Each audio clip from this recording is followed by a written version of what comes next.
Hay un tramo de la costa del Pacífico mexicano que no se ha movido en más de un siglo, no porque esté quieto, porque está atorado. Los sismólogos lo llaman la laguna sísmica de Guerrero, un segmento de casi 200 kilómetros donde dos placas tectónicas se empujan sin soltar. La placa de Cocos se desliza bajo la norteamericana a un ritmo de varios centímetros por año, la misma velocidad a la que crece una uña. Pero ahí, frente a las costas de Guerrero, ese movimiento no se ha traducido en un sismo grande desde 1911. Eso no es tranquilidad, es una cuenta pendiente. La energía no desaparece, se acumula. Y la pregunta que ocupa a los científicos del Servicio Sismológico Nacional de México desde hace más de 30 años no es si esa energía va a liberarse, sino cuándo y con qué magnitud, y qué tan preparada está una de las regiones más pobladas del planeta para recibirla. Esta es la historia de esa laguna, de lo que ya reveló en el pasado y de lo que la ciencia sigue tratando de entender sin caer en la tentación de poner una fecha donde no la hay. México está construido literalmente sobre un choque de placas. La de Cocos, en el fondo del Océano Pacífico, se mete debajo de la norteamericana en un proceso que se llama subducción. Ese roce constante es el motor de casi todos los grandes sismos que ha sufrido el país. La energía se libera de golpe cuando las rocas ya no aguantan la tensión acumulada, y esa liberación es lo que sentimos como un terremoto. A lo largo de esa zona de subducción hay tramos que rompen con cierta regularidad, liberando su energía cada pocas décadas en sismos de magnitud considerable. Y hay otros tramos que se quedan callados. Guerrero es uno de esos silencios. Los especialistas coinciden en que ahí se ha acumulado suficiente deformación como para producir un sismo de magnitud superior a 8, uno de los más grandes que México podría experimentar en su historia reciente. No es una opinión aislada, es una conclusión que aparece de forma consistente en estudios de geodesia satelital que miden, milímetro a milímetro, cómo se deforma el suelo en esa región. La ciudad más cercana a esa laguna es Acapulco, pero el epicentro de la preocupación no está solo ahí.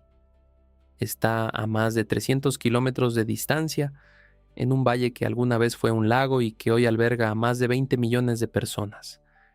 Antes de seguir, hay algo que vale la pena hacer si este tipo de historias te interesa, y es simplemente darle a suscribirse.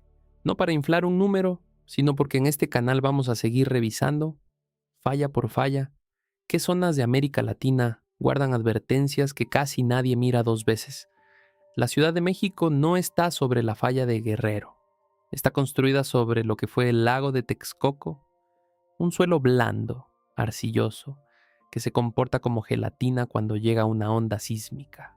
Ese detalle geológico es la razón por la que un sismo, que se origina a cientos de kilómetros de distancia, en la costa del Pacífico, puede sacudir con más fuerza la capital que la propia zona del epicentro.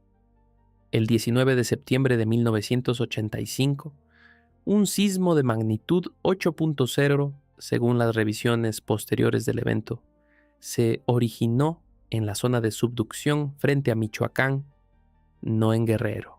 Pero la onda viajó y encontró, al llegar a la cuenca del Valle de México, un suelo que amplificó su energía de forma extrema.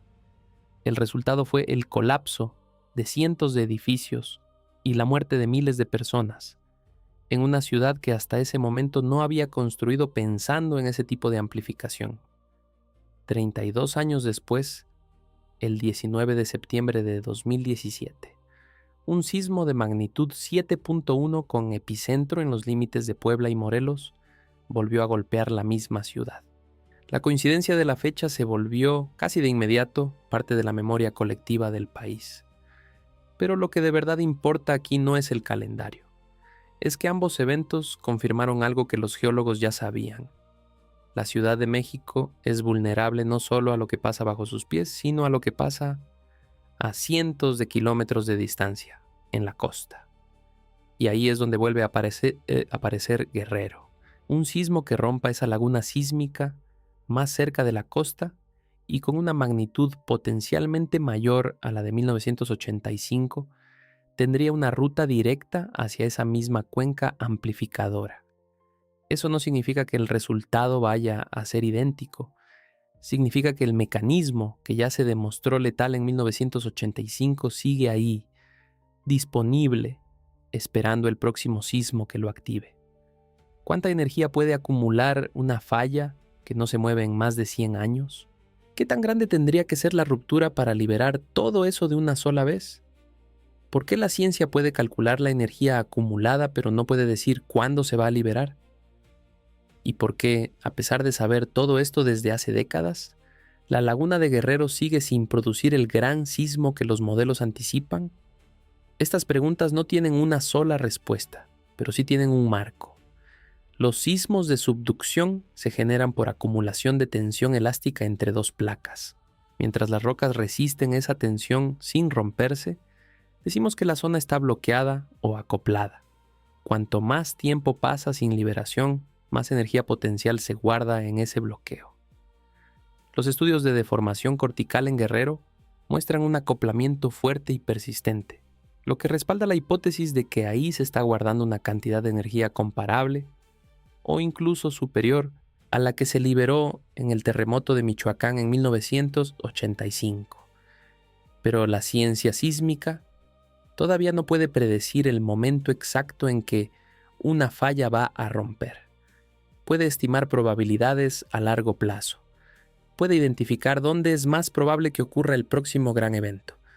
Lo que no puede hacer con el conocimiento actual es señalar una fecha.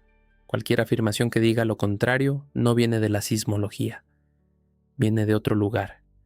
Y ese es precisamente el tipo de contenido que este canal existe para desmontar, no para replicar. Si retrocedemos más de un siglo, encontramos el último gran sismo documentado que sí rompió esta zona. En 1911, un evento de gran magnitud sacudió la costa de Guerrero. Desde entonces, ese tramo específico no ha vuelto a liberar su energía acumulada de forma comparable. Es la ausencia más larga registrada en esa parte de la subducción mexicana, y es justamente esa ausencia la que le da nombre al concepto de laguna sísmica. Un espacio en el mapa donde, según el patrón histórico de toda la zona de subducción, ya debería haber ocurrido un evento grande. Para entender la escala de lo que está en juego, vale la pena mirar hacia el sur. En 1960, frente a las costas de Chile, ocurrió el sismo más grande jamás registrado por instrumentos modernos. Magnitud 9.5 según las estimaciones posteriores.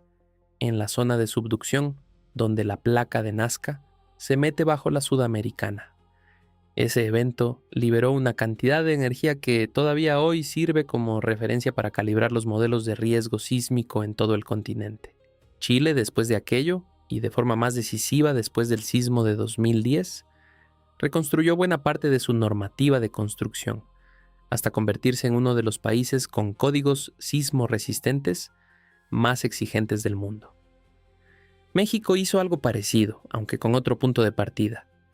El sismo de 1985 expuso que buena parte de la Ciudad de México se había construido sin considerar la amplificación del suelo lacustre. La respuesta fue un cambio radical en el reglamento de construcciones de la capital, actualizado por primera vez de forma profunda después de esa tragedia, y revisado de nuevo tras el sismo de 2017. Hoy, un edificio nuevo en la Ciudad de México tiene que cumplir requisitos de diseño sísmico que no existían antes de 1985, pensados específicamente para las zonas de suelo blando que amplificaron la destrucción en ambos eventos. Aquí es donde aparece el dato que de verdad debería importarte si vives en esa región o si tienes familia ahí. La normativa post-1985, con sus revisiones posteriores a 2017, aplica sobre todo a construcción nueva. Una parte significativa del parque inmobiliario de la Ciudad de México y de otras zonas del centro del país fue construida antes de que existieran esos criterios. El Servicio Sismológico Nacional y distintas evaluaciones estructurales han señalado que buena parte del riesgo actual no está en lo que se construye hoy, sino en lo que ya estaba en pie antes de que la ciencia entendiera del todo cómo se comporta ese suelo bajo un sismo de gran magnitud. Eso es lo que hace de la laguna de Guerrero algo más que un dato geológico curioso. Es la posible fuente del próximo evento que va a poner a prueba, otra vez, esa combinación entre normativa nueva y edificios antiguos. No es una amenaza abstracta ni una franja de océano lejana. Es un mecanismo con una ruta conocida, que ya demostró en 1985 y en 2017 hacia dónde viaja su energía con más fuerza. Y esto no es exclusivo de México. La misma lógica de fallas bloqueadas que acumulan energía en silencio se repite en otras zonas de subducción de América Latina y del continente. En Ecuador, el sismo de 2016 rompió un segmento que llevaba décadas sin liberar tensión de forma comparable. En Colombia, la actividad sísmica registrada durante 2026 ha vuelto a poner el foco sobre cómo se comportan los segmentos vecinos de una misma zona de subducción cuando uno de ellos se activa. Esa onda de atención sísmica que fue de Venezuela hacia Colombia y desde ahí hacia el resto del continente, es un recordatorio de que ninguna de estas fallas vive aislada del resto. La vulnerabilidad de fondo, en casi todos los casos, no es solo geológica, es también de memoria y de tiempo. Los sismos grandes ocurren con una frecuencia que supera, muchas veces, la vida útil de un edificio o incluso la memoria de una generación. Eso hace que las lecciones estructurales aprendidas después de una tragedia tiendan a diluirse con los años, mientras la ciudad sigue creciendo, sigue construyendo y en algunos casos sigue haciéndolo sin la misma vigilancia que se aplicó justo después del último gran susto. En Guerrero, además, hay un elemento adicional. La región no solo alberga la laguna sísmica, también es una de las zonas turísticas y portuarias más importantes del Pacífico mexicano. Cualquier evento de gran magnitud ahí tendría un impacto directo sobre esa costa, además del que viajaría, amplificado, hacia el interior del país. Es un doble frente de exposición que rara vez se explica junto. El golpe local en la costa y el golpe amplificado a cientos de kilómetros en una cuenca que ya demostró 2 veces cómo puede convertir un sismo lejano en una tragedia cercana. Si tuvieras que apostar, ¿dirías que el próximo gran sismo mexicano viene de una falla que ya conocemos desde hace 30 años? ¿O de un lugar que todavía no está en ningún mapa de riesgo? Déjalo en los comentarios, porque esa pregunta aplicada a tu propio país probablemente tenga una respuesta menos tranquilizadora de lo que parece. Nada de esto significa que un sismo en la laguna de Guerrero sea inminente. Los investigadores señalan que podría ocurrir en cualquier momento dentro de una ventana de décadas, no de días. Y esa distinción importa más de lo que parece. La ciencia sísmica trabaja con probabilidades a largo plazo, no con cuentas regresivas.